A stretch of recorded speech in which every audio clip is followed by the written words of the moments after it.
Gears of War 4 is finally here, and it is great. But we're not here to talk about how great the game is. We're here to talk about the secrets and the Easter eggs that you can find within it. The Gears of War series have always had a ton of great Easter eggs and references, and this one's no different. So today we're here to bring you the top 7 Gears of War 4 Easter eggs.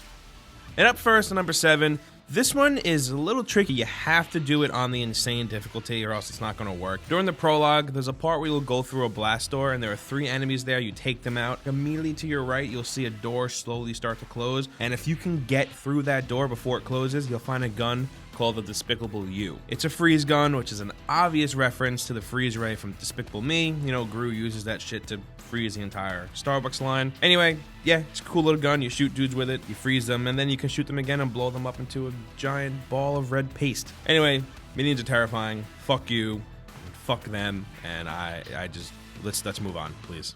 And then next, on number 6, this is one of many Easter eggs that take place at the Phoenix Estate. In Act 2, Chapter 2, right after getting your armor, you take on a wave of DBs and you fight the Kestrel. And once you're finished with that and everything quiets down a bit, you'll be able to explore the floor a little bit. In one room, you'll find a piano, and it prompts you to hit X, and once you do that, it'll play this song.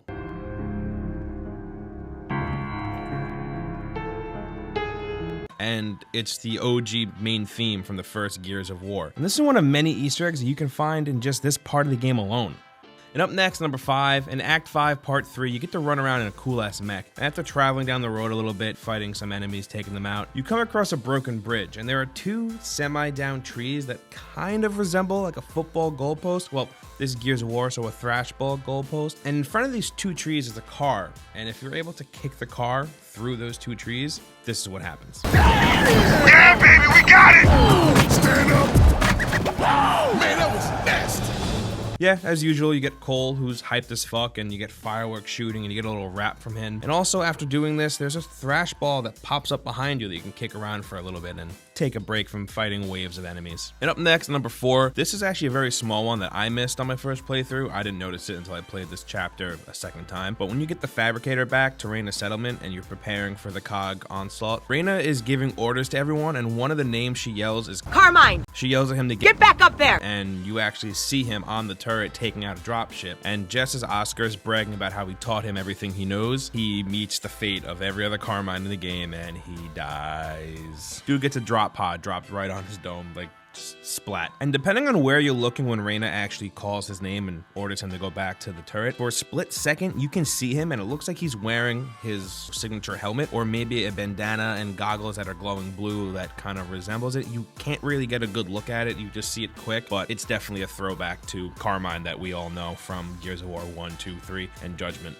And up next, number 3, in Act 2, Part 1, when you first return to JD's childhood home, you can find your initials carved into a tree. JDF, James Dominic Phoenix. But the big Easter egg in this part is a little bit to the right. If you look to the right, you see a gate, and going through that gate actually triggers a whole hidden cutscene that you can completely miss. After you walk through the gate, it leads into a garden and there's a memorial for Anya. And JD rests down his gun and just kind of takes a moment to mourn and miss his mother. And it's a shame that this is a missable cutscene because even without JD saying anything, it still hits pretty hard. JD is a bit of a dry character and this is the most emotional you see him. And the entire time you're at your childhood home, you get the feeling that there really aren't many good memories for JD there at all. And it makes sense for this level, this chapter, to actually have all of these Easter eggs, seeing that this is a place from JD's past and Marcus is a thing from our past, really. I mean, some of us grew up playing these games and it just makes sense for all these kind of Easter eggs to be in this place. And up next, number 2, in Act 3, Part 3, after riding the funicular up, which I didn't know that word even existed until this game, you head a little further up and you actually run into one of the silliest Easter eggs in the game.